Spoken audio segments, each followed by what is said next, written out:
Yeah. So yeah, I think we'll just kick it off with explaining with what our community is about, and then we'll hand it off to you and Vlad. How about that?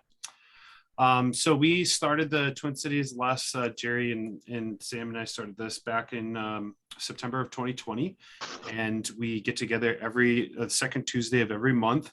Every other one is a lean coffee. So we have kind of like smaller group discussions about people in the community. And it's not just Twin Cities, we've grown, we welcome people from all over the world, but we're here to talk about, large scale Scrum. What is large scale Scrum? It's more of a descaling framework. It's based on Scrum as it's defined by Ken Schwaber and Jeff Sutherland. But a lot of the companies that we work at are actually kind of at this scale that they don't really need to be, and it really gets in the way of delivering value. So we thought it'd be great to have Joe on here because he's talking about flat organizations, and that's kind of in the same vein as this. So we're really excited about that. What is less though? It's an organizational design framework based on having a single product backlog, a single definition of done across all teams, potentially shippable increment each sprint, one product owner, not several product owners, and cross-functional teams completing the work. And we've been growing and growing, and we have next month we'll have our lean coffee. So please do join us if you like the smaller group discussions. So thank you. I'll pass it off to Vlad to. And yeah, if you would let me share my screen for a second, please allow me that, David. Give me permission and security. David, just for a second. Wonderful to hear what he's about and how to get involved with it. Thank you. And David, the wall behind you looks so credentialed. I'm pretty sure you put a new crown in my teeth and like qualified to do anything. Represent me in a massive real estate deal. I can do it all. I'm an astronaut. I'm a lawyer. I mean, the credentials are endless. So, Vlad, I'm trying to make you. It's not letting me.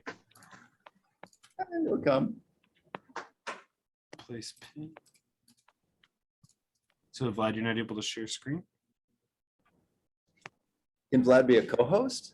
Maybe? Yeah, I'm trying to right click or click more, and looks like a screen's coming up. Okay. Oh, nice, some of those pictures. Wow.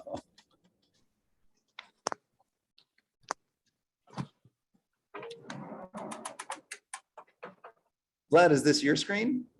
I think you're ready to rock. Vlad, I don't hear you. You're on mute, buddy.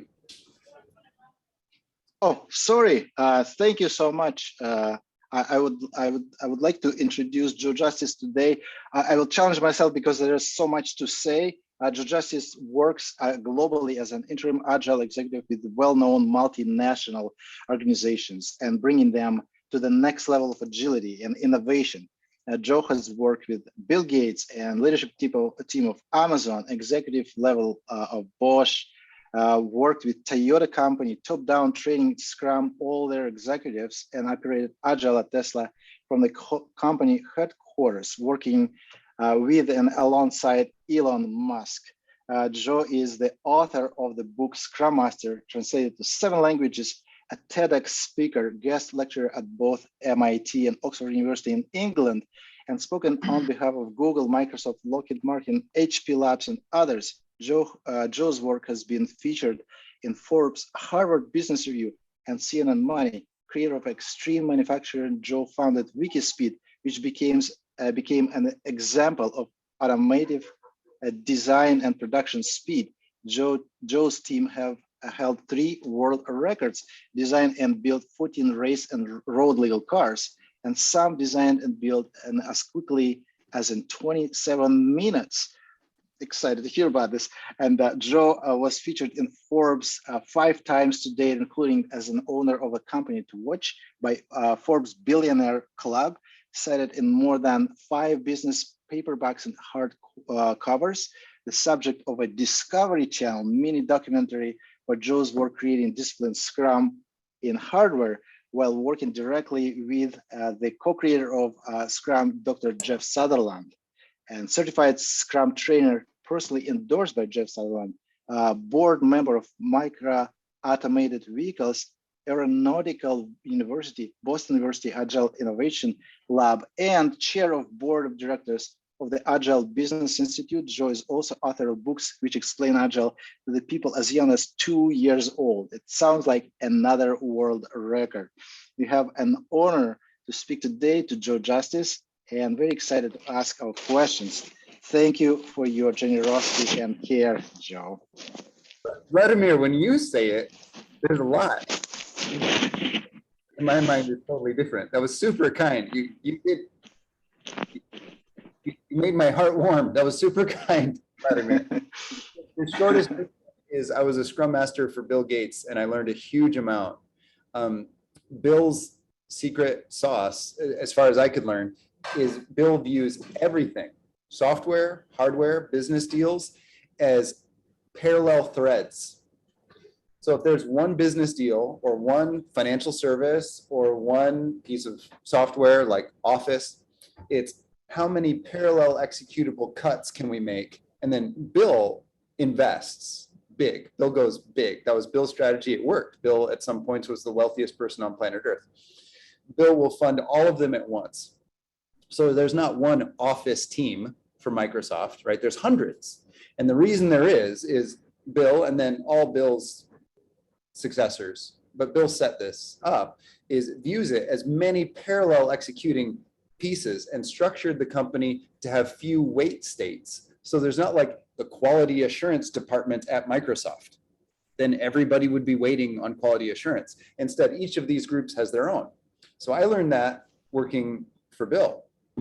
Then I did consult to leadership team at Amazon, and Bezos kept all the team sizes small to maximize innovation. Later, I learned about number of communication pathways counts and how after 6 people, you have a dramatic swing up in complexity of communication and complexity theory and the math behind it. Later, I learned that later. Bezos insisted as a policy, simply keep teams less than 6 people so that they can innovate. And you get all these awesome soft skills, like when you have 6 people or less, like here's why I might be right, but here's why I might be wrong, because you have time for that, right? Where if you have a team of 15 people, you can only say nothing and listen, or we should do X and like stake your reputation on it. You know, you don't have time to explore carefully and in a nuanced human way. And Bezos got that. So that was my primary takeaway from all of the leadership group at Amazon. And then Tesla rebooted my mind. In some ways broke my mind. I had already been an Agilist for 15 years. I was in Seattle when the book Lean Startup was written. And I would have lean coffees with the author, Eric Ries, every week. Also with Blake Lindsay, who did not become publicly famous, but is one of the most talented developers I've ever met, was heavily involved in those conversations. And so was Jim Benson. This is when the lean coffee format was created. So you have this hotbed of activity. A lot of Agilists like the video of the Nordstrom Innovation Lab communicating what Kanban is. Now, interestingly, that video could also almost as easily be any Agile framework. It's just really good collaboration and fast execution. But the original title was How Kanban Works at the Nordstrom Innovation Lab. All of those participants were there in these first lean coffees. So Jeremy Lightsmith was there. Every member of the Nordstrom Innovation Lab team. That's when that video was filmed, or actually just after they filmed the video. We were meeting before that. And that's when the book Scrumban was written by Corey Lattice, who was in those events. So we had this hotbed of communication, and I was a part of it, and I was doing hardware. I was the crazy one building cars, right? Everybody else was business process in general. And I was like, well, how do we build stuff with this? I thought I knew Agile really well. And then I went to Tesla. And I even operated the Agile program at Tesla. So if there's anyone qualified to talk about Agile at Tesla, it'd be Elon Musk, or if it's Agile, it'd be me. And it rebooted my mind. There is some things I brought to the table. I wasn't completely useless, but wow, I did a lot more learning than I did pushing out. And I would love to share that the best I can through the questions that I hope come. And I think Vlad has prepared a whole bunch. But also, here's, please bear in mind, I am still processing this. So some of these questions, I'm sure, will make me sit back, reflect, close my eyes for a slow count of 10 as I try to figure it out, because some things fit my Agile vocabulary. A lot was novel, and I'm still trying to digest it. And I think if anyone ever digests it, it will be whatever the next Agile is.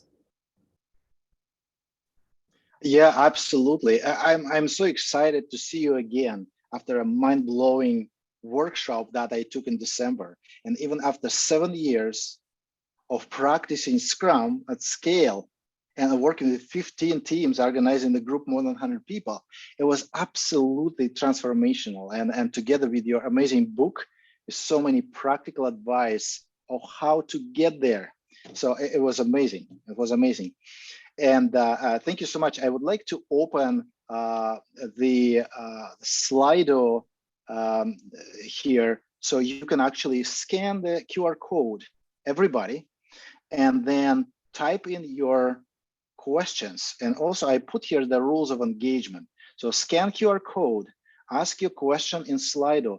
Don't be nobody, type your name there as well, so we know who you are. Keep your questions short, and vote for others' questions so they can get promoted. When we see your question up top, we'll call your name, you come up and you speak directly to the Master of Agile, Joe Justice, and he'll answer your question. So, and while you're preparing for that, I will ask my first question. I don't have the Slido yet, Vlad. Yeah, we did share the Slido QR code. Oh, sorry about that. I will reshare them. I actually. I'd like to see a Slido too. Well, that's. May I please say thank you to Thoroff joining from, what is it, midnight? Where you go, Thoroff? Thank you so much. I'm so grateful and happy to see you again. True. And Jim D'Amato, some of you might not have met or know how awesome Jim is yet. Jim's been doing Agile hardware for years and years and years now. And he's participated in events, some of which I was in too, with car companies, aircraft companies, aerospace, all over the world. So I definitely, please don't think only Joe Justice is this Agile hardware thing. Jim's known about it for years and has been teaching it and consulting on it for years. And Thoroff runs a massive program for Carriot, part of Volkswagen, that does this, that is actually doing this, not in theory at all. So you have some superpowers here. Definitely don't think it's just Joe. Awesome. That's great. Thank you. Absolutely great. And okay, well, oh, I need to move my stuff around. Okay, a little bit here maybe. So my first question is about the transformation. And you have worked with many multinational, successful multinational organizations. And in your experience, you come to a very hierarchical organization, like a bank. How can that big organization can become flat and transform? And what is maybe yours or maybe Elon Musk's approach could be? And specifically, how can it be done? Maybe is it possible to skip that financial incentives that you describe in your books in the chapter Switch? How big of a deal to kind of have that financial transformation component? Vlad, you went right into the deep end right at the start. So I hope all the audience is okay with going into the challenge of the advanced part right away. Okay, what Elon Musk does, this is already what's very divergent from the frameworks that I was used to thinking in, and it's much more pure play Agile. And it should be named because Agile is very broad, and what Musk does is very specific, but it is also hyper Agile. So it's not wishy-washy, you can do anything. It's very specific. There's clear lanes on how Musk conducts a business, and is hyper Agile. And what Musk does is he makes sure there's not central budgeting. That's insane to most companies, especially if you have a really wealthy family, like the Pierce family, Porsche pronounced in other areas, who is the primary stakeholder in Volkswagen with 40% stake. They don't want to give up budgeting authority. If you're in Cariad, like Thorolf is, and you want to spend a certain number of million of euro, let's say 3 million euro, you need their approval. So you go through approval steps up through the food chain, and that takes months or quarters or years, or is maybe never approved. And it consumes time, and it justifies hierarchy, because you have these people to weed out bad proposals and polish proposals until eventually they're good enough to show to the Pierce family. That's central top-down command control management, which is not bad. It's actually very clear. What it is, though, is it's slow if they're not at the point of the decision. If they want to be sitting in a different office with different elevators or different cars, or actually even in a different country on a yacht or something, if they're living a luxurious lifestyle, you are by definition away from the point of the decision. So there's a lag time, and that's the problem. Now, Musk, in a way, is super top down. Musk has full veto authority of everything at any time. What makes that work is Musk is there doing the engineering. Musk rotates through all the teams joining. We didn't use mob exactly, but it was super close to mob. So companies that are using mob, or what's the other more general term, collaborative development, but ensemble. Peering? Ensemble. Yeah, ensemble development. That's very close to what was actually happening in Tesla. I think if you did that for 10 years straight every day, it would very naturally be what's in Tesla already anyway. And I'd like to figure out a name for that, because there aren't roles. We don't use a timer anymore, but it ends up being very similar to ensemble or mob or collaboration development. And Musk is in those as an engineer. Musk is drawing CAD, Musk is drilling holes in metal, Musk is loading 20 kilogram loads into robots, just like everybody else. So the feedback loop is so rapid. It's not like Musk is in some office somewhere. Musk does not have an office. Musk doesn't have a house. Elon Musk sleeps in a sleeping bag in the factory. So Musk knows more about it than you do. Okay. And so that's one. Musk does have full veto authority, but Elon is there. Then the second part is you're allowed to spend money. There is no central budgeting. Musk is incredibly active to make sure Musk has full veto authority. It's not a committee, it's Elon. It's a benevolent dictatorship in a very specific, hyper agile way. And Elon makes sure everybody can spend money anytime. Now, this is why most companies, I think, aren't doing this yet, even though it pays off, even though it works so well. It's so fast, it's so fun, it makes tons of money, is leadership needs to be on the shop floor all the time at the point of the information. And most investors, most people with the money don't want to do that. They want to have their money work for them, not work with their money. Most investors don't want to roll up their sleeves every day, consistently. So you either have lag or lack of information or both. And then they want to maintain central budgeting at the point where you know the least, not on the shop floor. And this is what creates waterfall. Now you want phases to protect your investment and make sure only the best proposals reach you and it disrupts you the least. It's actually a fundamental laziness that creates waterfall.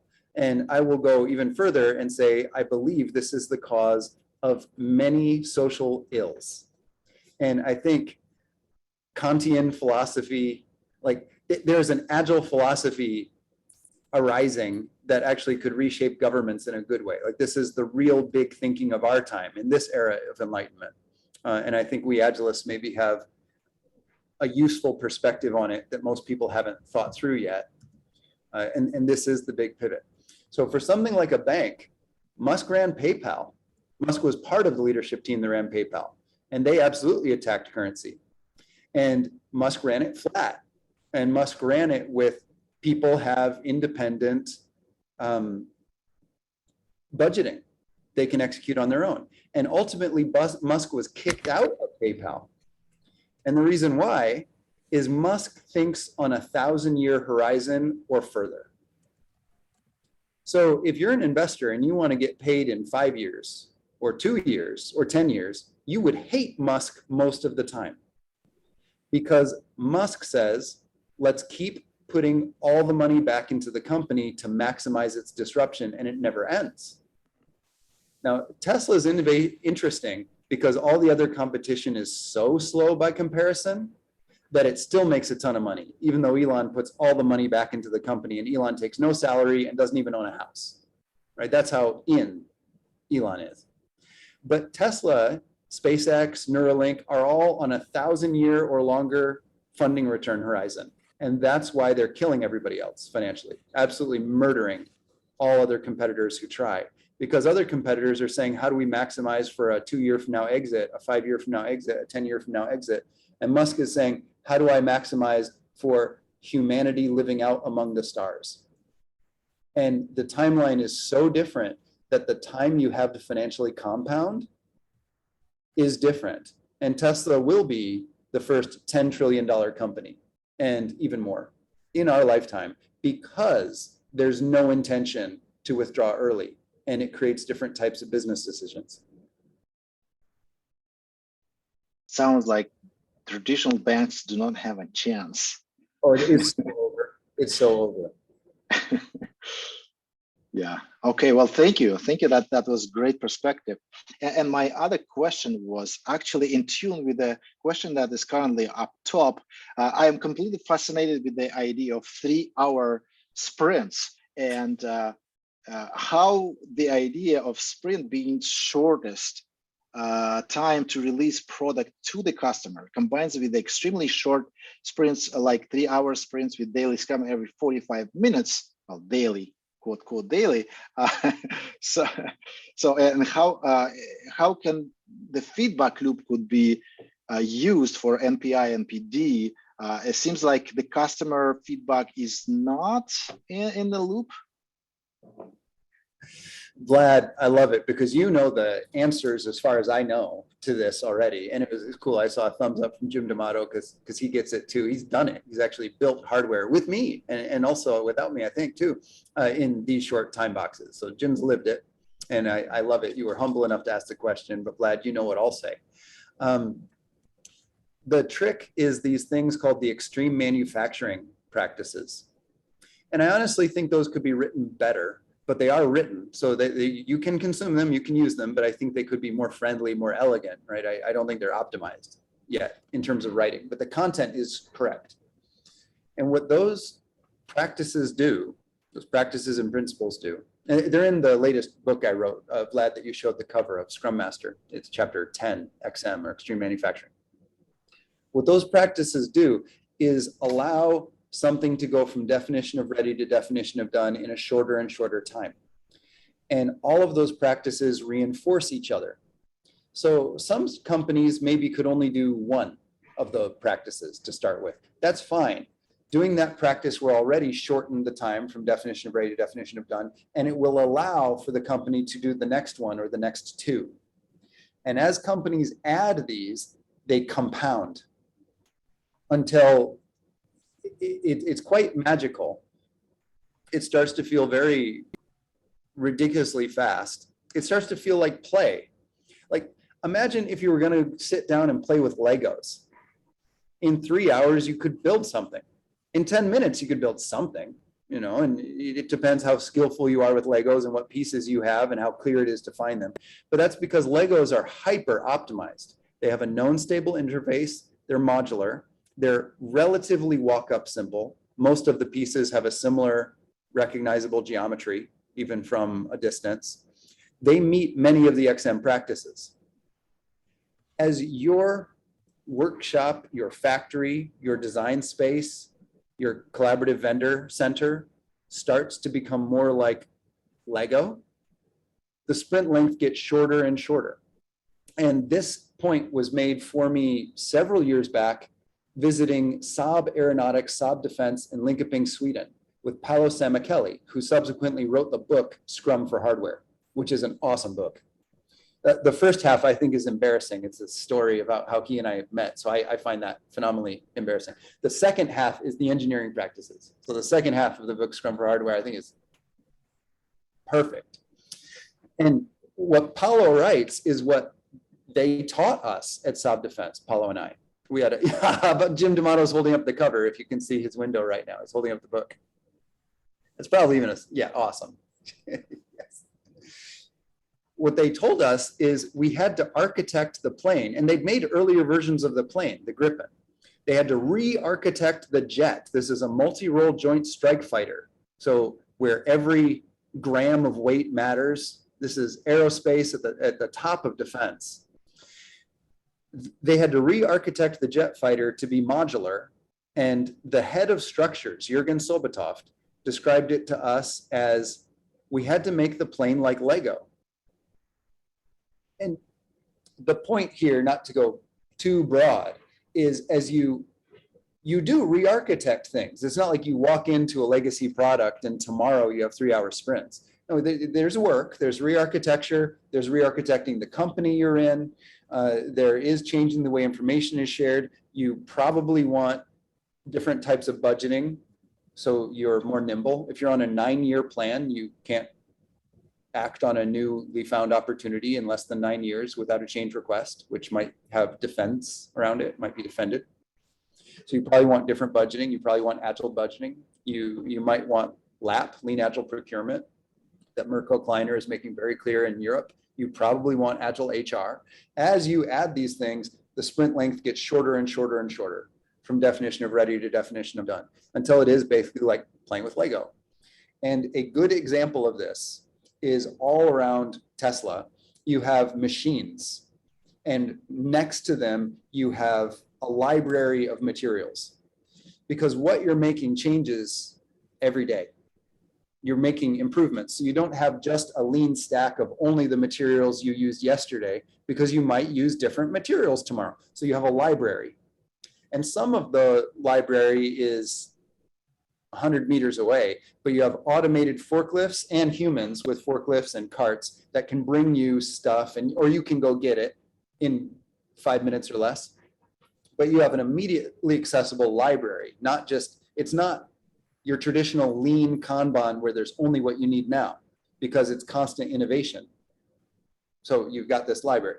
Then you have a machine, and the goal is you could touch the machine, or at least the plastic protectors on the side, the plexiglass protectors, and you could touch the inventory, and you could touch the means to design, which is usually a set of computers or laptops, without stepping. That's the dream. So it's like you're in a phone booth, as you'd wish, or a little bigger, and you can touch the materials, you can touch the machine, or at least its protective shielding, you can touch usually your computer, the means of design. That is part of it that makes this fast. And again, think, if you're playing Lego and your Lego is at your friend's house, a 15-minute drive away, so you're like drawing what you're going to build in Lego on paper, and then you have a meeting with your spouse and they like give you change requests, but you haven't actually played with any Lego yet. How soon are you going to build your Lego friend's catamaran?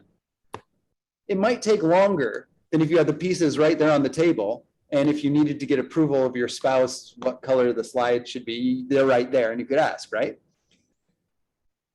It actually is extremely common sense stuff. And something that struck me when I was in Tesla is how much it felt like I was playing Lego. But I'll balance that with how huge this stuff is. There was a time where I had a set of tools that I had just made with a team. We'd made it together to complete a certain operation in my teeth. And I was crawling through a 4-story tall robot while it was moving. I mean, there is straight up special forces stuff. So it's different than just Lego. The nearest analogy I really have, and some of you may have seen a YouTube I just did with Farzad, who just retired from Tesla after 4 years there. And Farzad says they went through 3 different inbound and outbound procurement processes, new robots, new training, new conveyor belts, new truck docking, new parking spaces in 5 months. He said most companies do that once a year, make a change, if ever. And he said, we did 3 in 5 months. The pace of change is insane. New robots, new software, new training. I mean, the pace of change is unreal. And we were talking, and I was just, this is on YouTube now with Farzad, another interesting conversation. And Farzad's talking about how fast it was, and me too. And we almost have PTSD, but in a fun way about it. And I'd just been listening to Hardcore History, Supernova in the East, talking about the Battle of Iwo Jima and that kind of thing. And that's the nearest I've ever seen or ever heard anyone talk about to what it felt like to work in Tesla. No, there was not mass death like the Battle of Iwo Jima. You didn't have that. But on either side, there's this, you have no idea what's going to happen next, but you know it's going to be fast. And it's often described as this workman-like. It's like the workshop of war. I mean, horrible that people are dying. Okay, so minus the dying, but that you have no idea what's going to happen next. You don't know when you get to go to the bathroom. Things are fast, but you're methodical. And I've never experienced like that anywhere, except in the build parties that I did with Wikispeed. So for those of you like Jim, he's got the Wikispeed shirt on, who've been in a Wikispeed build party, that is exactly what it feels like in Tesla every day for 12 hours or longer. I would do 15 hours most of the time. Then I did go to SpaceX as well when I was a Tesla employee, both Boca Chica and the headquarters in Hawthorne. It was the same. Also part of the Boring Company, it was the same. It's war. Luckily, it's extremely safe and there's really good coffee, but it is war. That's amazing, amazing story. Awesome. War split in 3-hour sprints with the feedback loop from your testing and understanding that your innovation actually works and can apply and provide value every time you fork your innovative branch. Yeah, awesome. Thank you. Okay, so I wanted to let the co-host here ask their questions, and Sam, could you please ask your questions whatever you prepare? Thank you. Yeah, sure. And I'm going to reduce mine to just one because we've got lots of great questions from the audience too. So I'll be brief so we get a chance to work through more of the ones in Slido. Joe, thanks again for making time for us. This amazing conversation already. Great to meet you. So my question kind of lines back up to what you were talking about initially in terms of how we tackle the budgeting, right?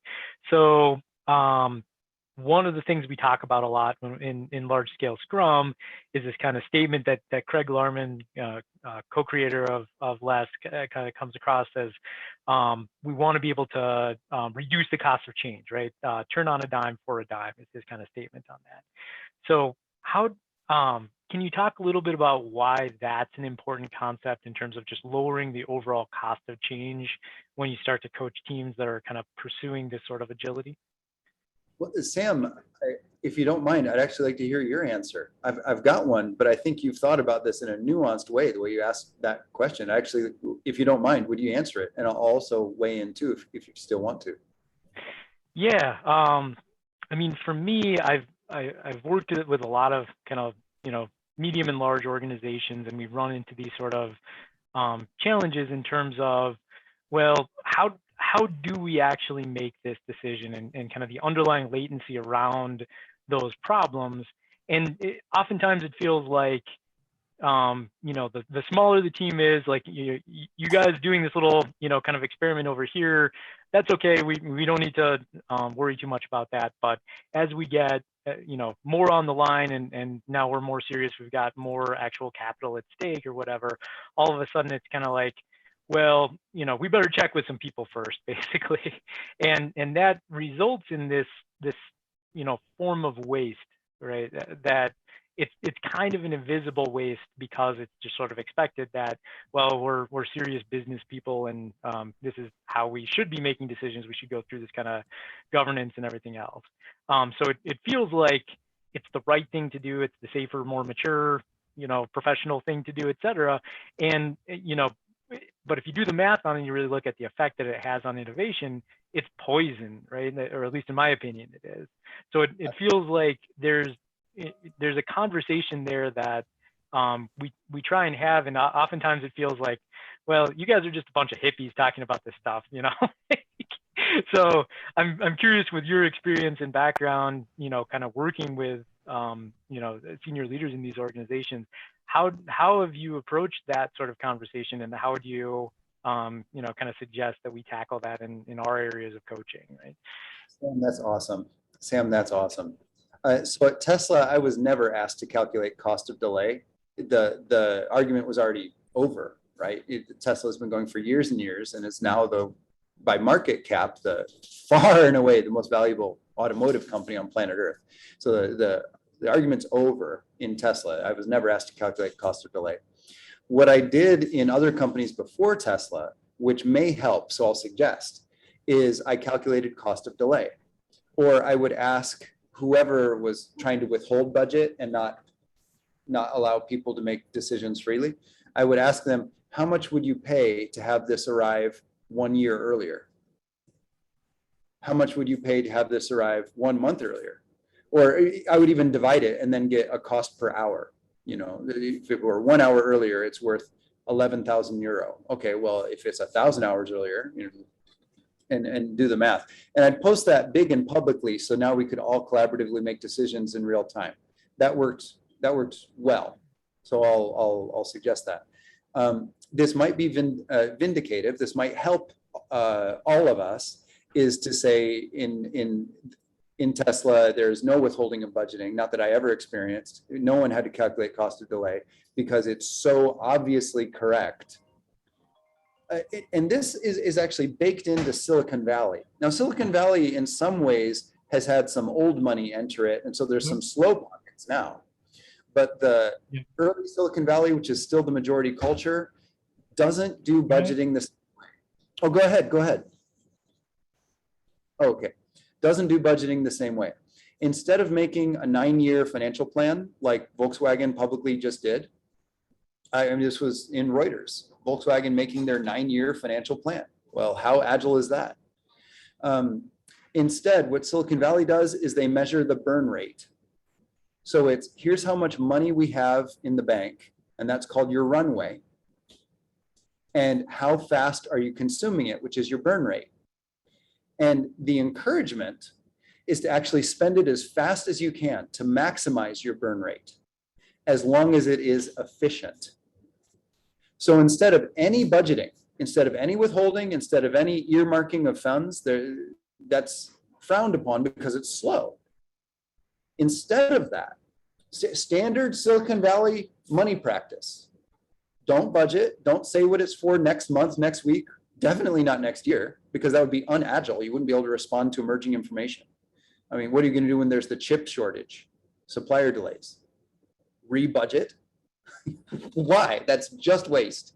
So instead, you want measures of efficiency of capital allocation. And if you listen to any Musk financial interviews, that's all Musk talks about. And Musk's really interesting conversations, I think, on the efficacy of government are around the efficiency of capital allocation. And Musk says government is the least efficiency form of business for capital allocation. So here's the reasons, here's where you wouldn't want to use government. Now, where you would want to use government is in these type of auditing services, where here is why it is net a value add. So Musk doesn't say no government. Musk says definitely not government for anything that is traditionally considered a business operation. Instead, use government for safety guidelines like FDA and standardized airport communications. You don't want Airbus having completely different communications than Boeing. You want them to be able to talk to each other. So the FAA is a good thing. Known stable interfaces, right? You want government mandating known stable interfaces only and testing those rapidly and for free. Okay, well, back to budgeting. The concept is maximize your burn rate. And I think a lot of companies don't get this. And I grew up in the Midwest. Many of the people here said they're from the Twin Cities, definitely not all, Minneapolis, St. Paul, and the surrounding areas. And I was taught a very different type of conservative finance. And there are many huge, wonderful, helpful, trustworthy companies in the Midwest. So it's not wrong. But if you want growth, if you want innovation, you want to maximize your burn rate. And the reason it's not killing every company is companies that measure the efficiency well. And that was the top metric per team in Tesla. It was not velocity. That actually didn't have a meaning apart from capital efficiency. It was money efficiency, and specifically how that was measured. If you want to try this for your household, you want to try this for your grocery budget, or you want to try this for your company, which I do all of the above, is what Tesla does. It's operational expenditures, OpEx, and then added to plus CapEx, capital expenditure. So take how much it costs for me to live in this condo, including the maintenance fee and whatever the total cost is, and divide that by day, right? So now I have the cost of using this capital, and I would use that for machinery or like my car or my refrigerator, you know. So you have your capital efficiency and then your operational efficiency. You just add those together, and then you have some estimate of the value you gave to the company. And this can't be shorter than your sprint length. This can't be shorter than your definition of ready to definition of done cycle. So if right now that's 18 months, that's the fastest you can measure, because you don't have a value measure until you release something. And if it's zero value or negative value, it's good to know that. If it's positive value, you try to assess how much. And so now you have a value number. Value divided by CapEx plus OpEx was the top, and in some cases only, measure of an agile team at Tesla, period. And what that does is it makes you maximize your burn rate efficiently. You want efficiency to be going up, and everybody can see it. You don't have to log in. It's on monitors everywhere. It's on your phone. It's popping up like shouting at you, your capital efficiency, everyone else's. So you can see it. Where's CapEx good? Where's CapEx not good? And you can use the law of 2 feet, like an open space conference, to go help if you think you can help. And the whole company manages itself essentially on that at the surface. And that is, if you add every car company's value together, they are worth less than Tesla again today. And that is how all the teams measure themselves. So for a structure like LESS, like large scale Scrum, I think if you tried to add the way Tesla does self-budgeting, automated self-budgeting, that might be a really interesting evolution of LESS, and already get much closer to what I'm trying to process that I thought I experienced in Tesla. Awesome question, Samuel. How do you react to that? Great insights. I really appreciate it. And the background in terms of how it was applied at Tesla is very helpful for me too, Joe. And that's why we could just go out and buy a robot. We didn't have to ask anybody. What you would do is ask, where do we get the cheapest robots right now? But you'd ask that through chat, because you'd want an answer in less than 60 seconds. Hilariously, the first Starship, which is the largest rocket ever made by humans, the first one is called Star Hopper. When asked, why did you make the landing legs out of this diameter of steel tube? The answer was, that was the largest diameter of steel tube we could get delivered from Amazon in less than 24 hours. How's that? Just amazing. So now we know that Starship is flying on Amazon legs. Yeah, it was. Now they do extrude their own, but that's because they made their own extruder and they can actually extrude faster than order from Amazon. But it started, yeah, they use Amazon, McMaster Car. I mean, it's full on, whatever you can get the fastest. Awesome. It's awesome. I remember that David wanted to ask a question about Walk Up Simple. David? Yeah, sure. So it's kind of a multi-layered question. The first is making things, and I've watched a couple of your videos on YouTube, and I suggest other people look up Joe Justice, Walk Up Simple. There's a lot of great podcasts out there. So I watched some of that. One of my lingering questions around that was, is it the same as having a definition of ready, like for refinement, in order for a team to agree to bring a PBI into a sprint planning? There's like maybe even more than half the Scrum community is like at odds with the idea of definition of ready, because sometimes teams will make it a contract. They're not willing to kind of take a problem into a sprint, try and work through it and figure it out. So how do you is there a difference, or how do you strike a balance of ambiguity that teams are should be comfortable with to start working on something? No idea, I'm here. And if Awesome. you're not on mute, can you go on mute, please? Thank you. Somebody's talking in the background. Thanks. That said, please interject intentionally. But Unless you have a question, yeah, go ahead. David, awesome points. It is different. So, and I think you get this. I think you asked a clever leading question. That's very kind of you. But maybe it's useful to the whole group to say what I think I learned. The idea is that you can see where to add value instantly without asking anybody. And definition of ready supports that and helps maintain that. And definition of done, like self-documenting code in the case of code, or make the tools in your knack, which is this like vending machine for tools, make those clean and organized. You can easily see what's in there and what's not. But it has more to do with visibility. And the goal, which is actually one of the extreme manufacturing practices, the goal is from standing in one place, you can see everything you need to complete the next sprint goal, basically the next release. You can't always do that, but that's the goal, to get towards that. So if it's software, it's not like it's in GitHub, but part of it is over here and part of it is in COBOL hosted by a vendor. You can start that way, but then your first sprint goal would be increasing the walk up simple, where eventually, for example, code, because I think a lot of people here are doing software. In code, your dream is to get to a domain specific language that's self-documenting with no documents, no comments, right? The classes are clear. It's a domain, it's a DSL that it says, here's what I'm trying to do. And then the name of the call is, here's what I'm trying to do. And here's my self-checking, here's my test harness. And the test harness runs itself continuously. That's what you want. That's the dream. That's walk up simple. In fact, if you think back to your computer science classes, some of the lab TAs made, I think all of us, really good learning tools where they would say, here's a code problem that's nearly code complete, but you can see it's very clear. It's self-documenting, it's in a DSL, the test harness is here, but you can see this test is red. You can see this test is red. Figure out what to do to make this test green. That's what you want. That's walk up simple. And definition of ready, definition of done, aid maintaining that or creating that, but it's not the same. In hardware, it's what I started to talk about, where hopefully you could touch the machine, or at least its safety cage, and you could touch the materials and you can touch the means of production, because that also means you can see it, you can hear it.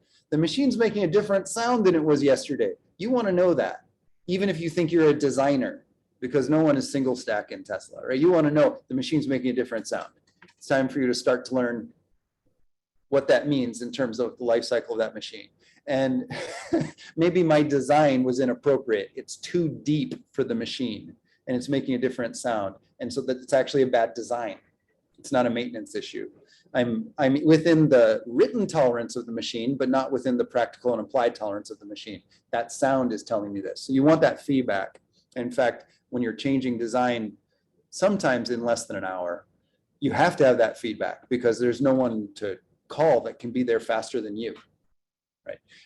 So walk up simple is you could see everything clearly, how to add value. This also aids in swarming and becoming cross-functional.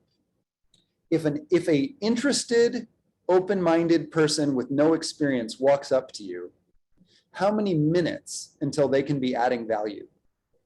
That is a prime level metric. So if you have a competent, skillful human being who is alert, interested, and engaged and passionate, but they have no experience in what you're doing, how many minutes until they're adding value? That is the test of walk up simple. Those are really good examples. That cleared it up for me. Thank you. I think you already, David, you're super humble. Is there anything you want to add? Because you are familiar with the topic. I don't think I have anything to add. I was just trying to really formulate in my mind what is the difference, because it didn't seem like they're the same thing, but they're related. The definition of ready and the walk up simple. But from what I took away from that is, yeah, like how quickly can we get skillful, smart, competent people able to add value, in a given sprint. Whether, sometimes I think about when I've worked at companies, it takes 2 weeks to get the laptop ready for the engineer, and they're like sitting on their hands and like reading books and manuals, like what's going on here, and so even inside of a sprint with a team that's already up to speed, can they start working right away? Do they know where all the automated tests are located that they could run? Is the code documented, well, so they can, maneuver around through the code, maintain it and all that. So that makes a lot of sense to me. I appreciate it. Thank you. I will propose this is what refinement should grow into.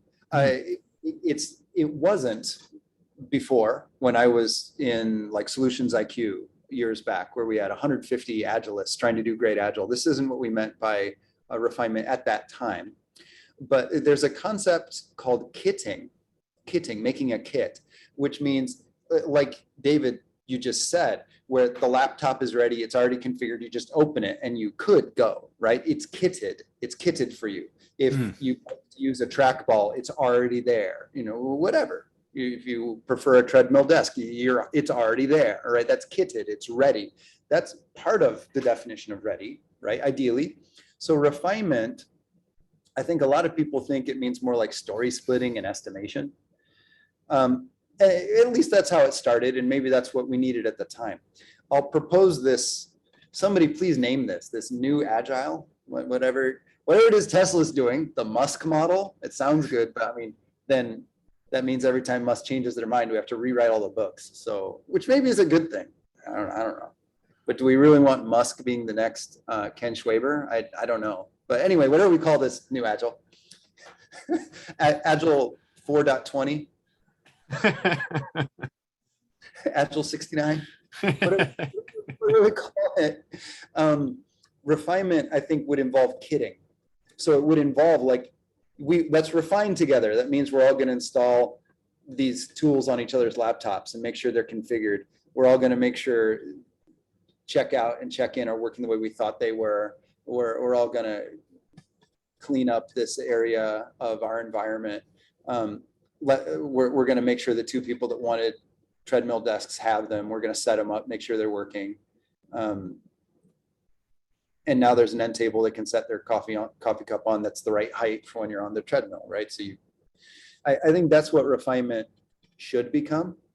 And I did that a lot at Tesla, and we didn't call it anything. It was just what we did. There was a lot of making it more walk up simple progressively. And some people will call that 5S or 7S. So that gives us some vocabulary to cling on to. It's not the same. It's more than that. It's Agilification. It's increasing the agility. If I was a Red Hot Chili Pepper, I'd name my album Agilification. But there's this intentional time spent rapidly as a team swarming on increasing the walk up simplicity. And I think that is, if we chose to continue keeping the word refinement, or I actually never disliked grooming. I thought that was fine. Now, whatever the Daily Mail wants to say doesn't mean they change my vocabulary. It's still a good. I think it could become this, increasing the agility, the Agilification. That's a really interesting perspective. I like that. Thank you. It's amazing, Joe, that you have so many great analogies like Lego, kitting.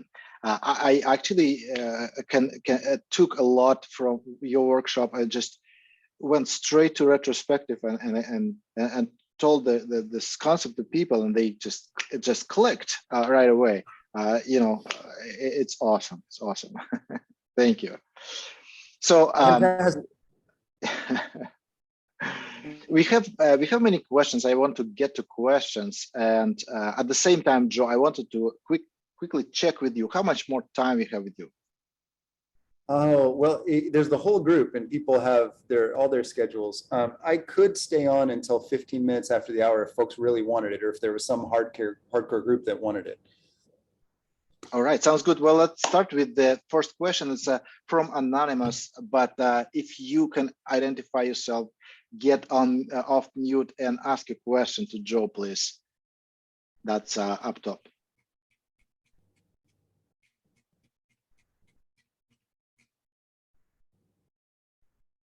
What question is this? This is on top, what we have number one with 8 votes.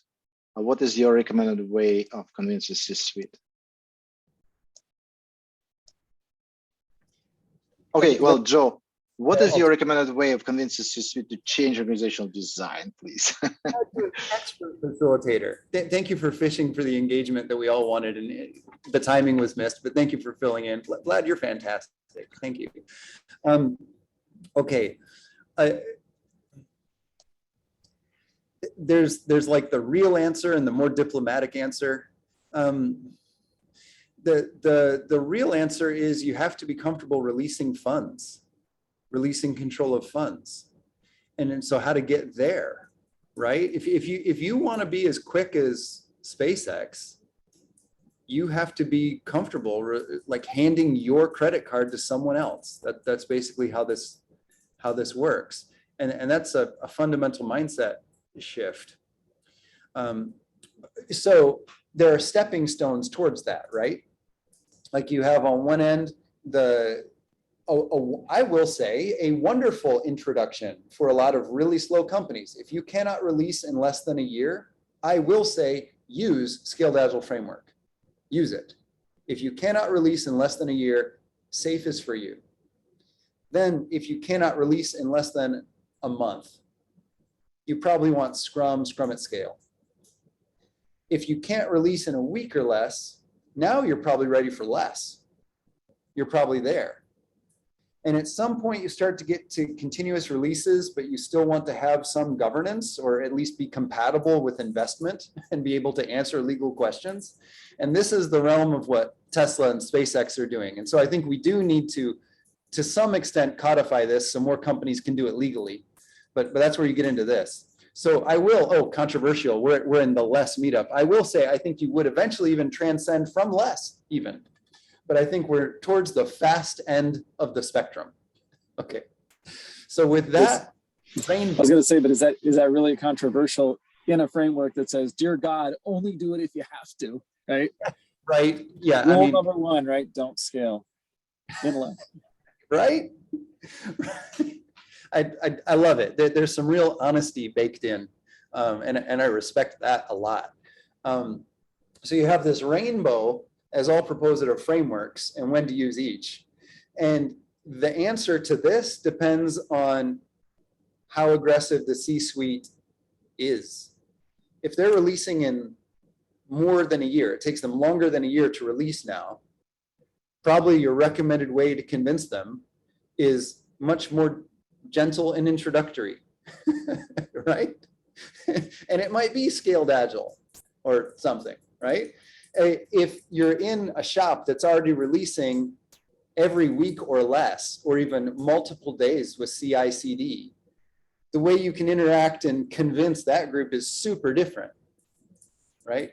But in all cases, the end result is updating company policy around everything, because it all reinforces. If you have a ladder of salary, now you've introduced a game that's about increasing your status on the ladder and not about work, right? So that is a fundamental distraction when you're going super fast.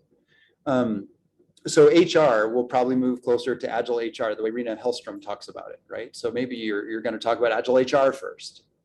But in any case, eye on the prize.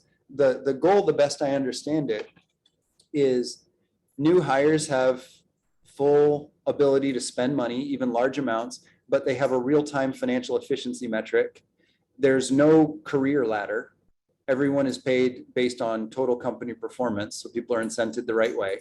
Stock price is a great way to do that. At Tesla, you actually make almost no money, but you have awesome stock perks. And so your primary income is stock. And that creates a really good culture. no one is hunting to get the next step up the ladder because there's no ladder. There's no career ladder to climb. You're just employee. Like, I do think it's like, I was not there. I don't mean to belittle it because no one is dying, but I do think it's like Iwo Jima on either side, whether you're in a bunker or you're landing on the beaches, and like either way, you're not worried about your next rank at that moment. That is not the problem, right? You're like, how do I solve this next objective? And you want that.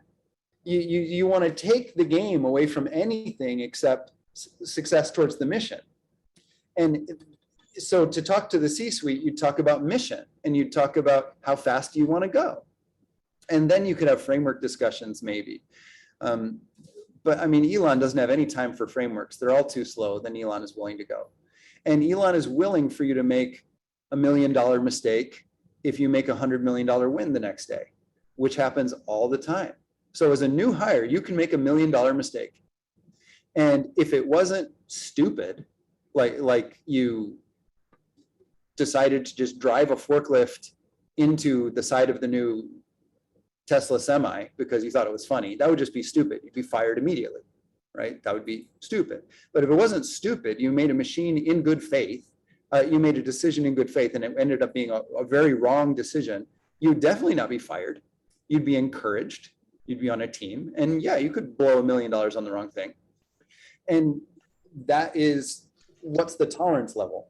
So in all cases, because I do now consult, is I do what's called a leadership workshop, like many of you do. And I try to lay out this rainbow and say, what do you want? Do you have investors that are extremely risk averse? And you are accountable to them?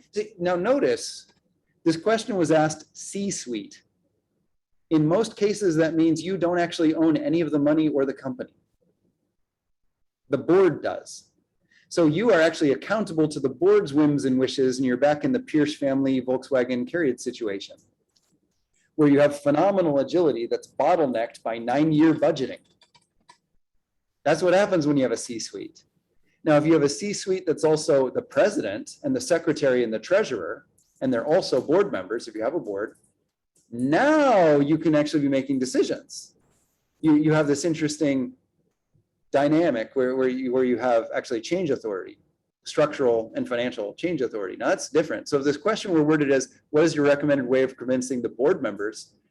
I would have one question. It's, what's your cash out horizon? And if they say it's 2 years, it would be a completely different answer than if they say, I'm thinking in terms of 3 generations.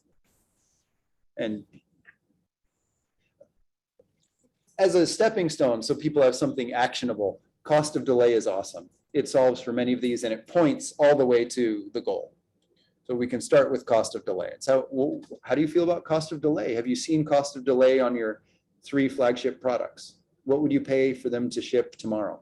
What would that be worth financially to the company? And now you can fund the transformation because they say that'd be worth €1 million. That'd be worth €1 billion. Depends, right? That'd be worth $1 trillion to Tesla. It would. It'd be worth $1 trillion. Dollars. So now you can fund the transformation. If you get fired at Tesla, who does it?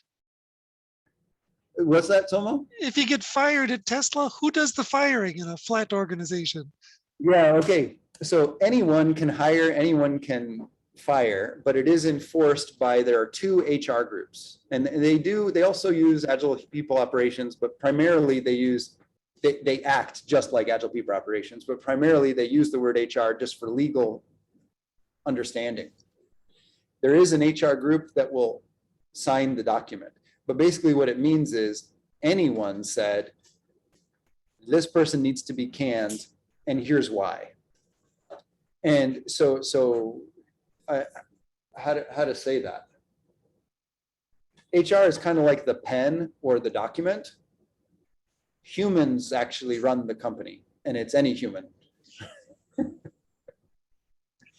But it's not like someone can fire you because they don't like you, right? Like there is at least due diligence of, did they truly do something in absolute malicious intent to harm? and in a way where they did not show remorse and they're not savable. I mean, it's a really high bar. There's a tremendous amount of love and goodwill. And Farzad talks about that extremely at length in Farzad's YouTube channel as a Tesla 4-year veteran. Thank you. For example, when I was hired, it was one of the people in Tesla said, we need more people of a skill set like this, I think. They posted on LinkedIn, HR then edited it, made the grammar even better, you know, it took time, but like they posted and then HR like tidied. They're like a service. They're not in the way. They're not a bottleneck. They like help after. And I responded and they talked to me. And then once I was hired, like everybody, I could then go anywhere. But someone said, we need someone like this. So they put themselves, and actually their name was on my hiring. And they are in, how to say it? They have a special relationship with you for at least the first 90 days and forever after if they want to. And actually they get financial incentives if you're awesome, because they went out and said, I want you. So they placed their bet. And by the way, I was told I was the best interview Tesla had ever had. Oh, wow. That's great. That's awesome. We'll talk about this definitely, because Elon Musk is famous for asking certain questions during an interview. But I want to give a chance to Warren Mav to come online and ask a question, if you're still around. Hi, Joe. So my question to you really is more of a personal one, is how did you find your why in the Agile world? What makes you tick in the Agile world? Man, Warren, you're so phenomenal. Very topical, very timely.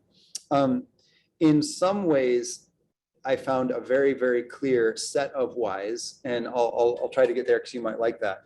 And in some ways, I'm swimming right now.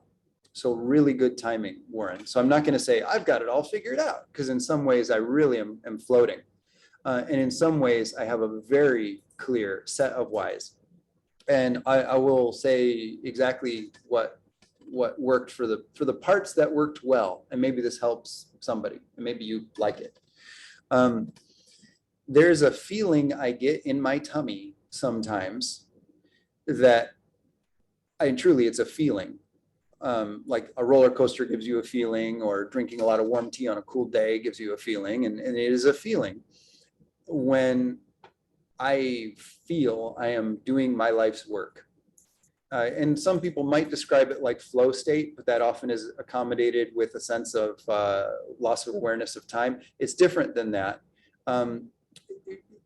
For me, it's actually, I mean, I'm sure everybody's different, but I will very personally, Joe Justice's way is, it feels like I can move as fast as physics would allow in any direction at any time. And I can't, right? I can only run so fast. I can only jump so fast. But I feel like I could move at the speed of light. And it's centered in my tummy. Actually, that's where I feel it. I feel like I could go speed of light in any dimension in an instant.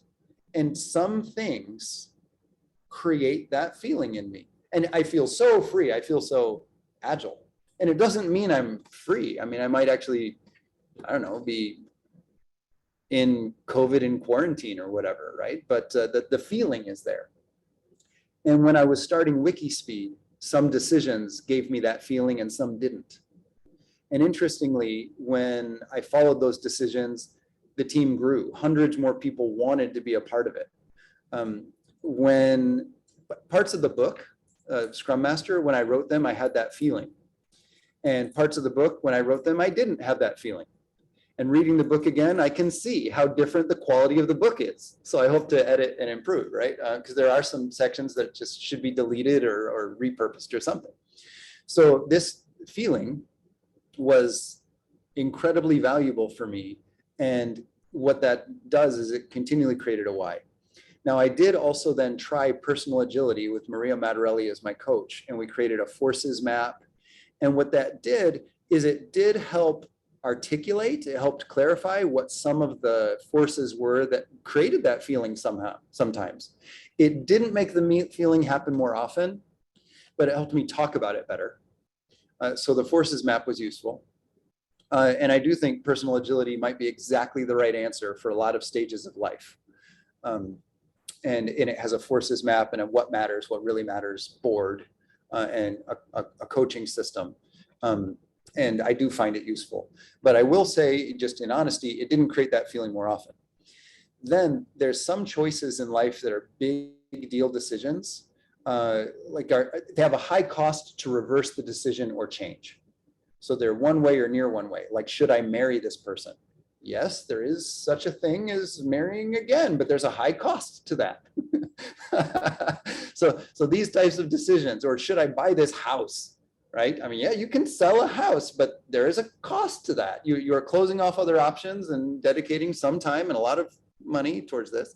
Whereas, should I go for a walk? It's different, right? Large decisions, this hasn't helped me. And I still really have felt it. I really have felt like I'm floating and ungrounded, and my why in the Agile world for some decisions that were super clear to me, like, should I create this new business or should I join this business? Should I take this board of advisors position or should I focus on the next book, which is part of the why in the Agile world? This has been hard. But then there's some truism statements that I think most people here will agree with that have created part of my current why. And that is, if all 8 billion I think we're at 7.8 billion people on planet Earth right now. If all 8 billion people on planet Earth did it, would it be better? That to me helps find the Agile practices that are open and embracing, and helps me notice and weed out the practices that are actually command control centralization structures. So if all 8 billion people did this Agile practice, would the world be a superior place? Would it be closer to the future that I wish would exist, the best I can predict the future? I find that super valuable, and it helps me kick out Ponzi scheme, bad Agile, junk like that. And then another is, does this increase the pace of good change? Musk sums it up as pace of innovation is the only thing that matters. So does this shorten the sprint length, and does it increase the innovation per sprint? And there's a lot of stuff that doesn't. In fact, there's a lot of stuff that creates what I might have thought were good Agile values, but it actually does not increase the pace of innovation or shorten the sprint length. So it lets me throw those right out and focus on pace of innovation is the only thing that matters in the long run, which I find hyper useful. And then way out there, what's work without style? And if truth is beauty, how do we add beauty to this? And I love the concept of elegance in programming versus just get it done. And elegance, trying to apply that the way expert software people think of elegance, apply that back to life and style and beauty, and thinking cute is important. The sound of something is important. Working in Japan, sound of something, the way something feels, the perfect imperfections are really applauded. And I think it matters. I think it really matters. Now, conversely, your time or anyone's time is not valued in Japan. I have never seen anything so slow, ever, as working in Japan. And I would go to the hallmark, Toyota Hall, Toyota, the Toyota Hall, the home of lean. And there's signs that say, you're in the home of, it is so slow. It is, you can't get anything done. And I go, wow, they need lean, or else it would just be stopped. Like, it is so slow. So if you put pace of innovation as the only thing that matters in the long run, with this beautiful appreciation for the sound, feel, touch, structure, style, and cuteness of something, I think you get towards the why of Agile and the society that you might want to scale out among the stars. That's fantastic. Thanks, Joe. Beautiful answer. Folks, we are at time, I talked way too long on too few things and I did not listen enough.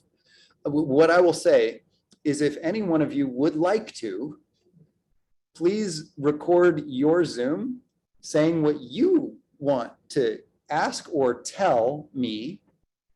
And I mean, you could use any better recording system than this, but you can just record Zoom, like with a room with just you in it.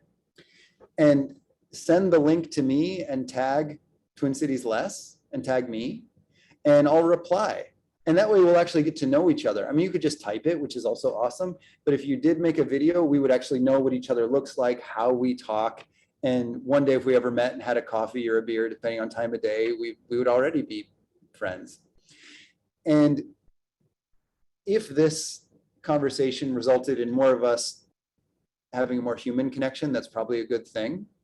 And if it increases pace of innovation in your company or your studies or your personal life, that's also probably a good thing.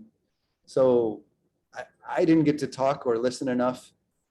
Please tweet at me. I'm at Joe Justice. And if you make a video clip, even better. Or LinkedIn is great, but let's be good friends. Especially if you've already recorded something. If you've recently done a session or if you wrote a book, make sure I know where it is so I can see it. I can read it. Thank you very, very, very, very much. Awesome. Thank you so much, Joe. And I would like to add, everybody, please read Joe's book. It's transformational. It's got so much in there, mind-blowing, like step-by-step instructions, examples, and analogies. It's perfect. It's just great. And for the all levels, you know, the experts and the beginners. And they also recommend the Joe's workshop that I attended, the Agile hardware. So that was phenomenal, even for a software person like me. So thank you so much, Joe. Vlad, you are so kind. Thank you, thank you, thank you. And I saw Tom Old here. I saw Munwai here. Joel, awesome to see you. Thoroff, phenomenal to see you. Jim, wonderful to see you. It's a small world after all, and it's my honor and privilege. I do consider the 2-day Agile hardware developer course. That's the one plug I'll make, which you already made for me, Vlad. Thank you so much. Truly, my honor and privilege. Thank you, everybody. Let's be friends on LinkedIn and Twitter. Vlad, great to see you again. Thank you so much. Thank you. And back to David to wrap it up. Thank you. Yeah, no problem. Well, thanks everybody for joining. We do have Lean Coffee next month, so please join us for that. If you want to have some kind of in the trenches talks about implementing less, or just looking for support, we'd be glad to have you join our community. So thank you. Thank you.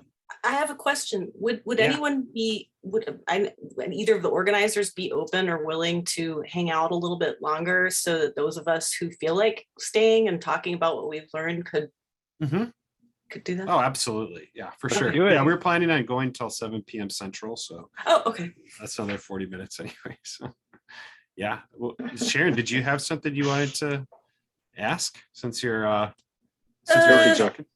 Thank you, Joe. I didn't mean to hold you here longer. I don't have anything Yeah. that I have to ask. Thank you, Joe. I mean, I guess there's things that I'm thinking about, but I want to hear what other people have to say first. Maybe let's put it like that.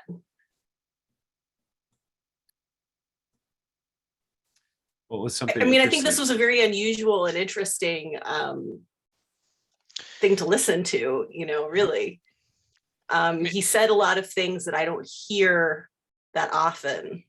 So what does everyone else have to say about this? I think for me, and hi to all the guys and girls I've worked with before, I think for me, the big question is, what kind of a company do we want to work for? And can these big publicly listed US corporations ever become anywhere near as agile as what he described? Because that management model with Elon Musk, that does not compute in any corporate environment. So I'm just thinking about what is the practical application? Should we all up and leave the big corporates and go to startups, or what is the? It all seems to be about the management philosophy. That's the fundamental thing here. But isn't it more related to the mission, right? Because he has created a company, right, and has been radically funded. I mean, think about it for a second, like the tens of billions of dollars in cash they've burned. Right? And I don't mean that in a negative way, because like when you're doing a startup and you're ramping up, like you don't have money at the end of the year, right? Your job is to invest that money, spend it, and burn through it.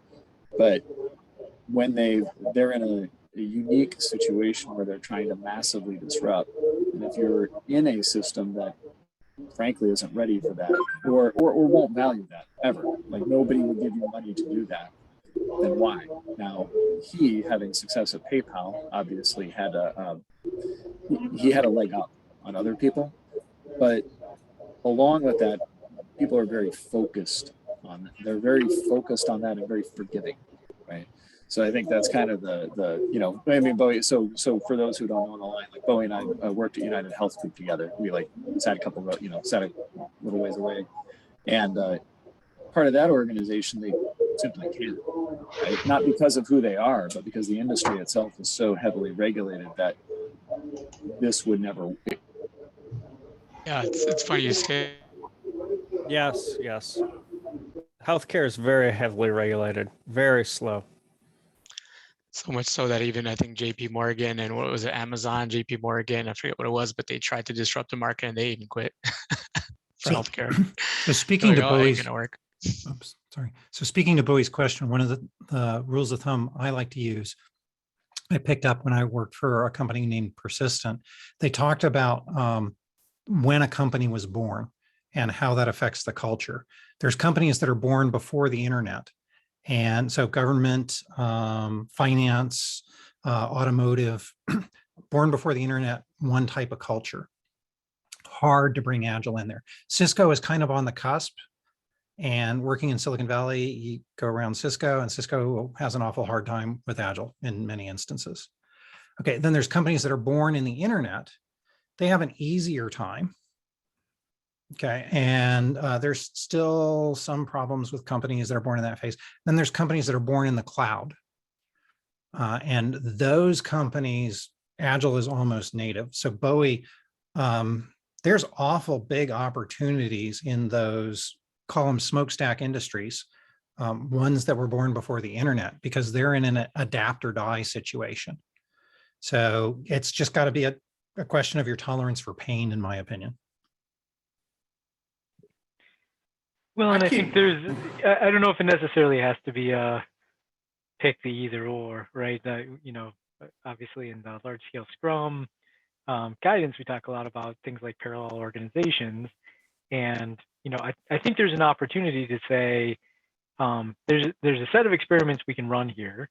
And if we can build the muscle of truly doing business experiments, right? And think about that and propose it as really like we're framing it up as a scientific experiment. And, we have some evidence, we have some data, that's supported by, financials in the market, et cetera. So it's not just making stuff up, right? What is the experiment then that we could run in our current organization that provides data and metrics and some sort of a rational approach to this stuff? So I don't think it necessarily needs to be pick one or the other. I think is there a way that we can influence through the empirical process in a way that creates an argument or creates a case that we can't obviously create that case by just pointing to the Scrum guide over and over and saying it says here. Like it's got to be something else other than that. So this is kind of the stuff that I was thinking about when I was listening to the conversation. Is these are experiments that we could run without having to completely depart from what we're doing right now or where we're trying to coach, right? It seems like that's the hardest thing for me too, is convincing senior leadership or just anyone for that matter, right? Even when you talk to your friend and you're like, hey, you should probably start caring about your finances, or you should start, stop smoking so much, right? It's like, there's that sense of urgency. It's like, they know it's wrong, right? I know that I need to, let's say, save a certain amount to retire, but am I going to do it? I know I need to eat healthy. Am I going to do it? Where's that sense of urgency? Right. So even if we know, right, that it's good for them, it's good for the company, unless it's almost like you don't see it until it's too late, right? You could talk about civilizations making the same mistake. You could really go broad with that. But even in our own personal lives, we make the same mistakes a lot. So how do we, what sense of urgency do we have? Or if we can't find a good sense of urgency for them, aside from, hey, you're going to watch out, you're going to be disrupted soon if you don't do it. That's not enough, right?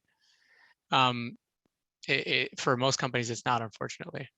So that's where I have a tough time. Like, how do I convince these people, right? It's almost like the person themselves needs to understand the importance of personal development and enlightening them so they can see it for themselves, and hopefully them have the courage to tell others and spread the word, right?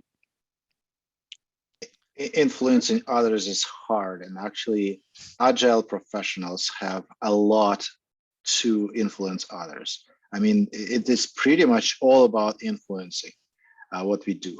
So yeah, we need to excel at that. I keep finding myself coming back to how does one change financial models? How does one change company ownership in some way to sufficiently empower people? But I don't have my finger on it. I think he tried to give us the answer with the efficiency and cost of delay, but both of those are based on value. And I've had really bad luck trying to measure value. We were talking about the sense of urgency before, and on the flip side, he's talking about a sense of that sometimes the sense of urgency is what can drive a business into the ground. If people who are at the top, if their incentive is just, we want to see some money, within the next couple of years, and you're saying, no, like that's not actually a really good idea. We're thinking long term. We need to reinvest this into the business and all this. And he's talking about this. I didn't know that Elon Musk slept in a sleeping bag and, on the floor. And I mean, that's very unusual and probably not something that I'd even recommend, as like a way of being for business. But at the same time, having someone who is that invested in their own business and with a very long-term vision is an extremely powerful thing. And it's like, so how do you replicate that? You can't. You can find videos where Elon Musk talking about sleeping in a sleeping bag, and what he's saying, and from Joe Justice workshop, he also saying Elon Musk sleeps on the bottleneck. Not everywhere. He doesn't go and think like, oh well, should I sleep in this room or that room? No, he sleeps where the problem is. Earth. So do you But James, I think you hit the nail on the head. It's the change of the financial ownership model, or the ownership of monetary authority, or whatever you want to call it, because in all the big publicly listed companies, especially in regulated industries like healthcare services and financial, the CFO and his or her directs control the dispensation of money, right? The OPEX and CAPEX. And the CFO is more powerful than the CIO, the CTO, the chief product officer, the marketing officer, everybody else. And the CEO looks to the CFO to control the finances. And as Joe indicated, they're all accountable to the board, and their incentives are based on that, and their their compensation. So unless you change the corporate, like the C-level design, as he was talking about, and I think some of us have worked in environments where they've tried the so-called agile funding. They're like the fixed headcount team and just run, but you still have to ask for the money up front. You still spend 9 months or whatever making the business case to get the money to do the first increment or whatever it is. Partial solutions are just profit sharing. Another partial solution is an ESOP that owns a portion, but that doesn't really change control. Sorry, Lulu is talking. Hey, Lulu, you're a pain in the butt.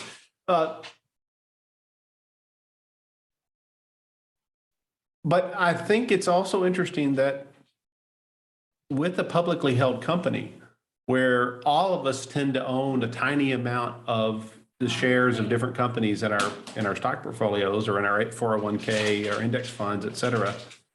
You and I know that it makes no sense for us to go vote on board elections for public companies, right? Our voice is insignificant.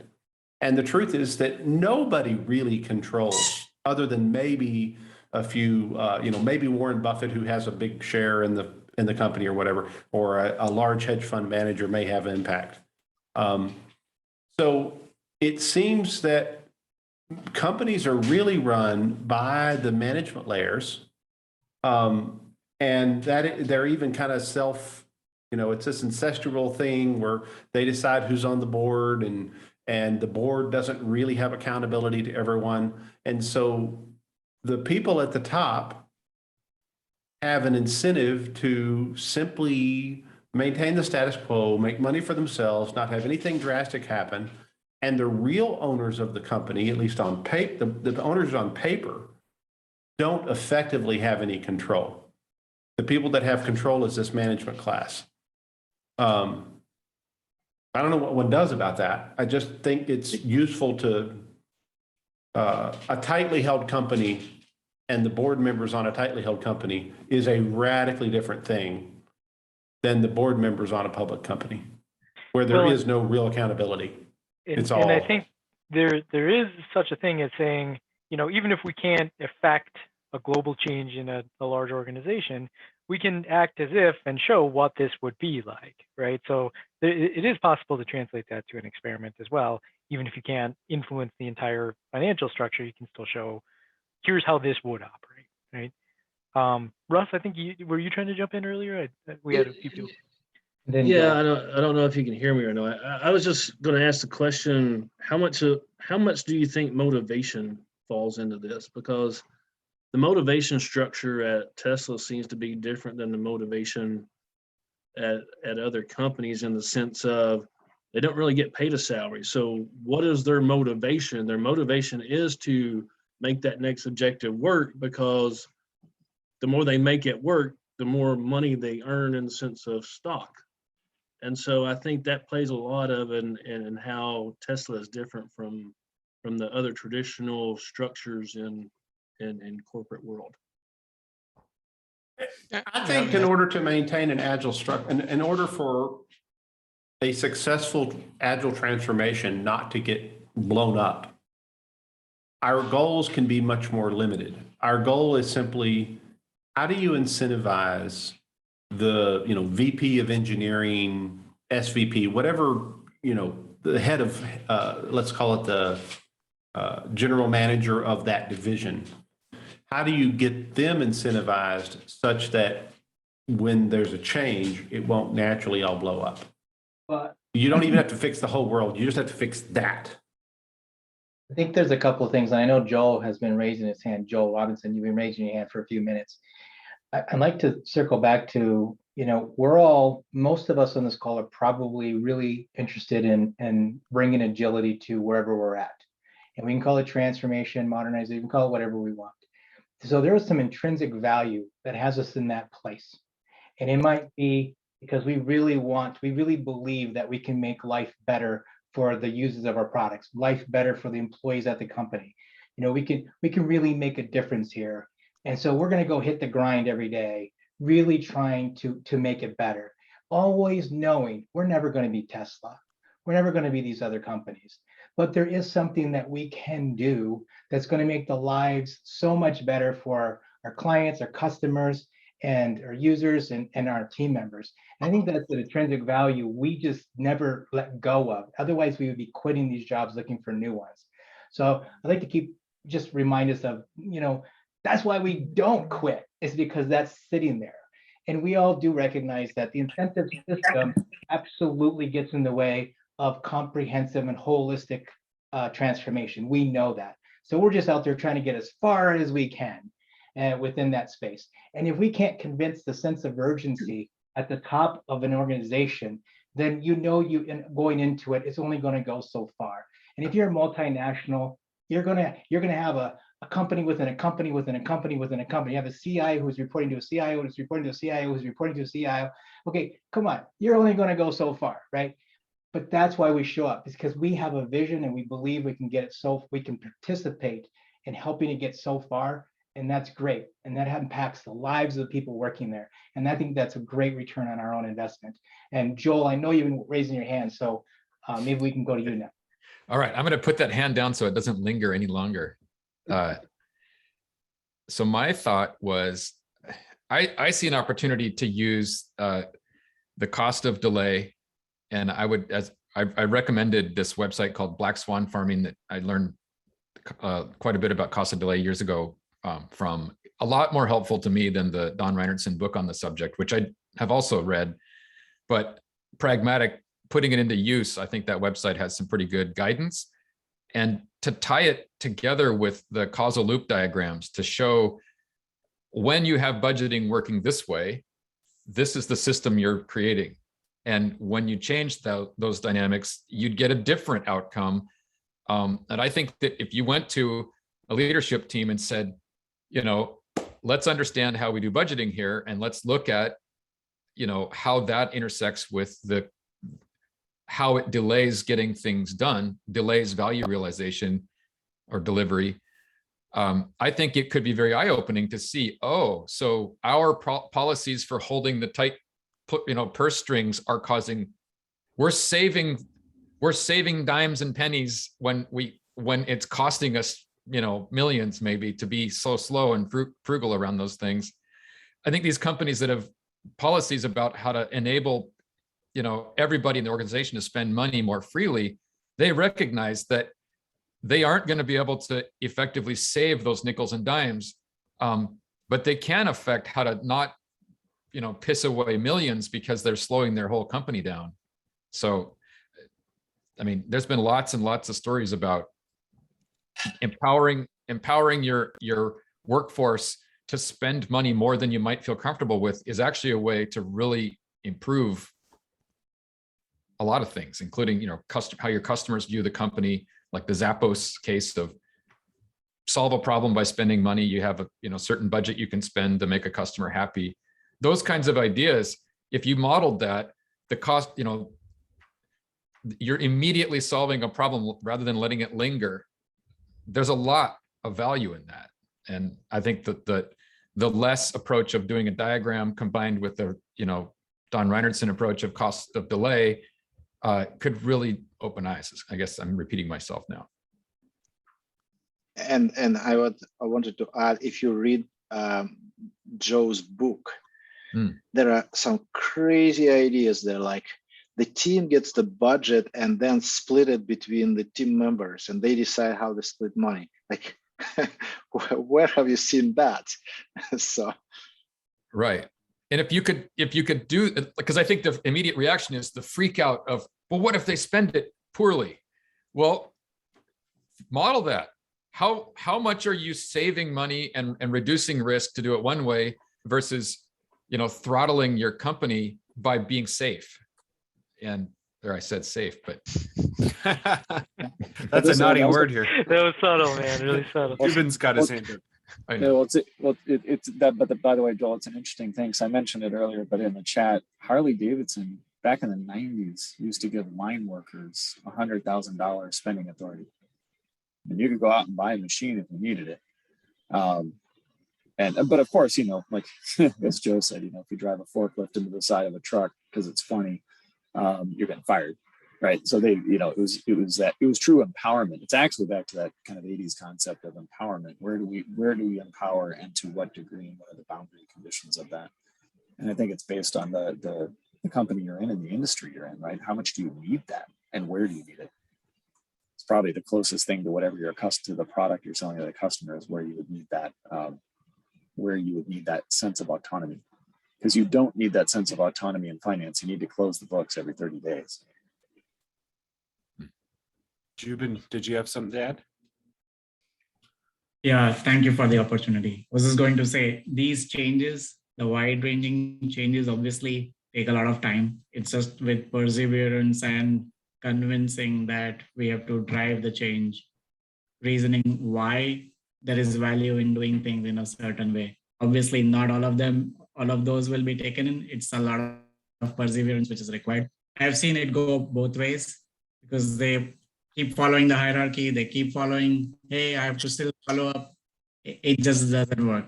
Unless there is a lot of conviction to say, drive it really hard, that's the way only the results will come. And most of the organizations that I worked with or my clients, they're all like slow driven, and hence it takes a lot of time to get the results out or make the changes that really get the results. So it's a long way to go, frankly, but keep trying, I would say. Thank you. Yeah, I totally agreed with that comment, and also with Joe Justice's earlier comments and observations that it's what keeps us from being more agile is the structure of the company. And as you start to take those barriers out of the way, your teams can naturally go faster. So when I'm a Scrum Master and when my teams tell me, well, we could never do that in X amount of time. Okay, what's standing in your way? Let's go talk with that team. And I realize, because I also work at a very large public company, and there's just some things you can't change. So sometimes it's just, well, who are you connected with within your own line of business? So I've been very fortunate that I'm in one of the more forward-thinking lines of business as far as Agile goes right now. I've kind of stayed put because I'm comfortable there. And I know if I go into another line of business, it's going to be like having to re-up that Agile game again and really get them moving. But I would encourage you to make the best of it, even with your own line of business. If you can't change the whole company, once they start seeing that your line of business is doing something and they looked at ours, they said, we want to replicate what you're doing in other lines of business because we're seeing how well Agile is working in your particular line of business. But we were doing this for several years before anybody paid attention to it.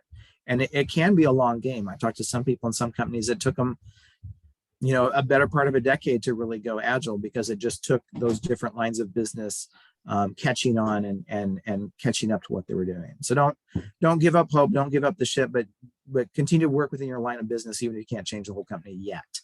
You'll get there. Narrow Thank and you, deep. Scott.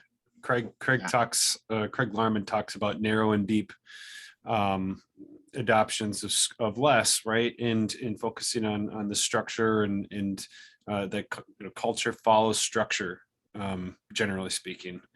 And that makes a lot of sense to me to, work with one business unit at a time and improving their relationship with, the development teams and the DevOps culture and all that good stuff. And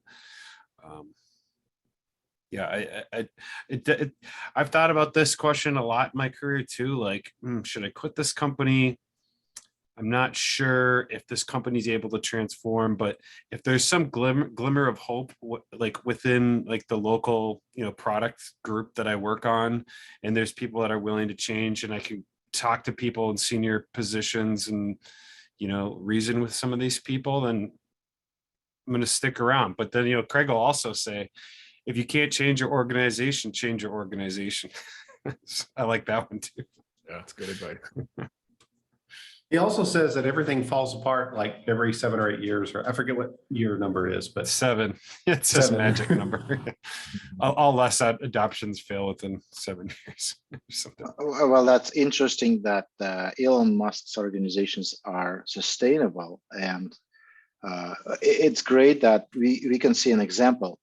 Even though we, as Jerry said, maybe we cannot reach as far, but having that example lurking on the horizon is very, supportive.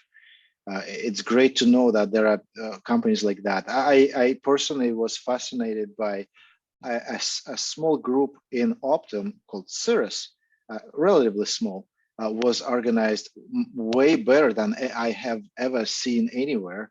With all this, automated testing and DevOps and stuff. It was a great example to have, forever for me. Wherever I go, I can measure against that. That was awesome, and many people will agree with me here because we are all Optum alumni here in a way. I think there's a Tony that wants to say something. Yeah, hi guys, can you hear me? Hey, Tony. Yeah, hi. Yeah. The thing that nobody's really talked about here is that all of the employees at Tesla have a digital feedback. When they make a change in something, they see whether it's going to improve or not, the outcome. In software, that's actually quite hard to do.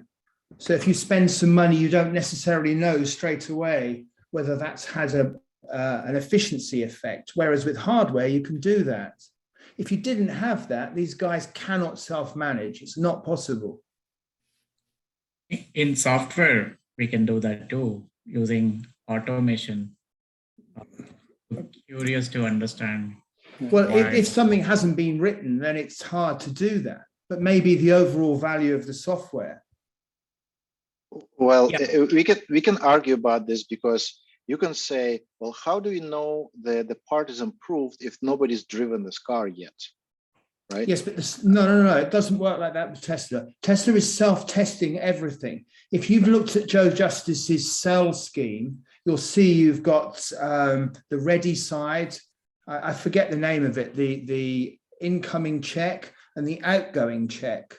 Yeah, definition of ready, definition of done. This is how. Correct. Yes. Yeah. That has to have improved, or at least you know what you did was not as good. Do they know how much money that's worth, Tony? Is there some sort of, how do they map that to finance? Well, they have the ability. They have an AI stack that's looking at everything, so that somebody can see on the board whether their change has made a difference or not. Yeah, on some of the podcasts, Joe talks extensively about how AI is used in the Elon Musk companies. And there were questions like, well, what executives are doing in your company? And he's like, well, we don't need executives in SpaceX and Tesla because everything is, mostly everything is replaced by AI. And there's, a number of engineers who are kind of evolving AI in organization. So that is maybe another factor of agility. If you think about how technology helps agility, you will not be able to release every week if you don't have a DevOps stack. And you will not be able to do this 3-hour sprints if you don't have AI stack, maybe. We maybe need to dig deeper into Joe's knowledge on this 3-hour. We didn't really get to that tonight, but it would be good because he knows more than most. Because I get the feeling that he doesn't think Agile is what Tesla does.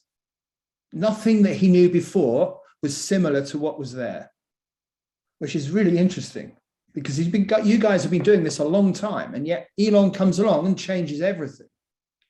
I think it's we hear about all this stuff, right? All these processes. We always say, hey, process is everything, but we think about it in some ways too. Process, agile, we use all this terminology and how it's good because it's something that we've learned, right? So as much as we think that it's, we're like, oh yeah, we need to change mindsets, even we're not fully changed in many of the senses, right?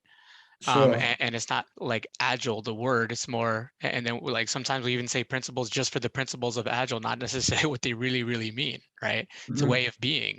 It's like when I've watched a video probably a couple months ago on, I don't know if you've heard of Angela Duckworth, right? For grit, right? Grit is that basically making sure that no matter what your goal is, you're going to work and there's certain people that work on that day in and day out. They don't have to be the smartest person in the world. They don't have to be that person who has everything from the start, but the fact that they're constantly working towards that goal and they get motivation from it. And there's certain ways that they think. I'm sure we can all think of someone that we're like, wow, how do they do that? How do they stay motivated? How do they, whatever it is, right? They think a certain way, right? They have a certain mindset, a certain way of being that I don't know how many of us have fully embraced that yet. I don't think I have, right? Personally. Here's the interesting challenge, right? When we think from like a perspective of given a framework, a way of doing things a certain way, we kind of go and keep using that. I'll just take an example of like a definition of ready. Like I am working with a new team, and this time I've decided, hey, I am going to do away with the definition of ready and see where it leads us. If there is no problem that the team faces, we just take that out of the perspective, right? So that's one experiment I've planned to do with a new team that I'm working on.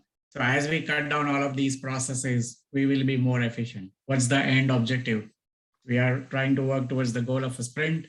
If we achieve that without issues for a few times, then hey, that process is actually not required. So as we move along, like in these like steps and the frameworks, we're bound by those statutory or the implied steps that we need to do. But think along the way that at some point in time, once the team is mature, do we really need to kind of work with all of these constraints? It will give an opportunity for constant improvement. Okay, but none of which, of course, Elon's teams do. They can work anywhere on the factory.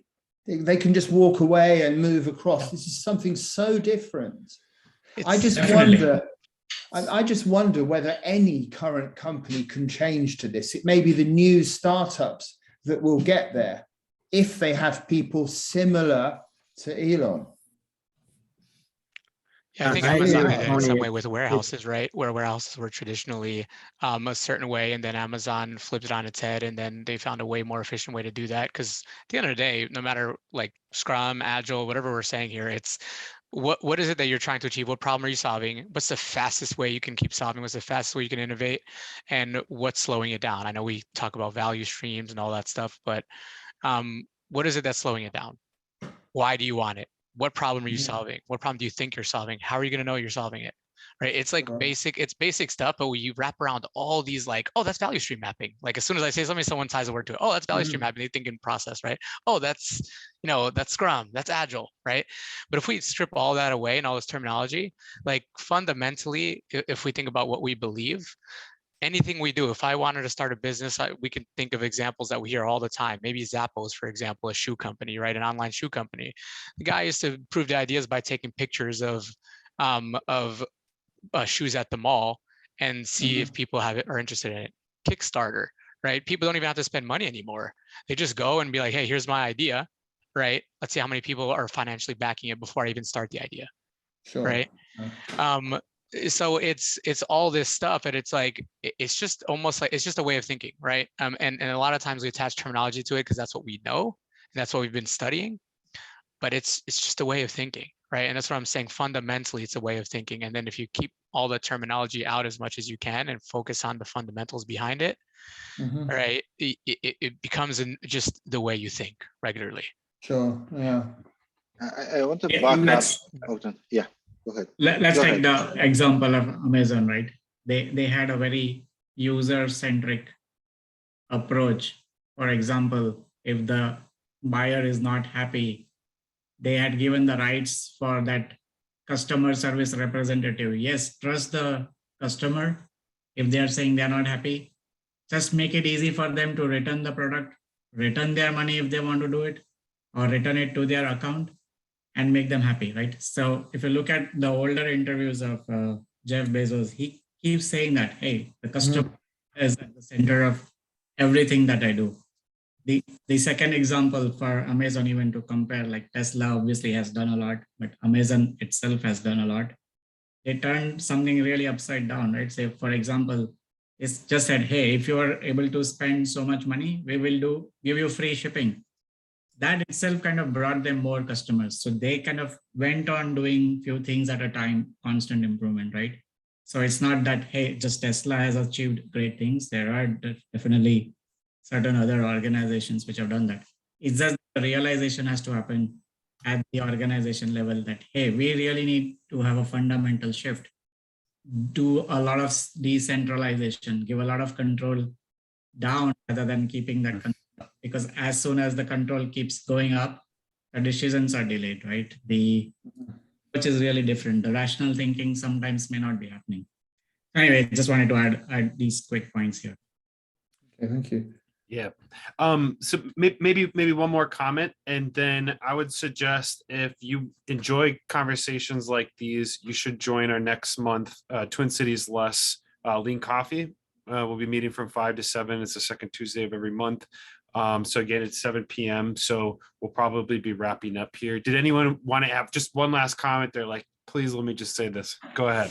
Yeah, I do. Yes, go ahead. I have had a hard time with Elon Musk's companies as far as the employee burnout factor. When I was in the Seattle area, I saw a guy wearing a SpaceX sweatshirt, and I was there with my 2 kids, and I, hey, look at that SpaceX guy. I said, would you recommend that company to a guy with 2 kids who he enjoys spending time with? And the guy goes,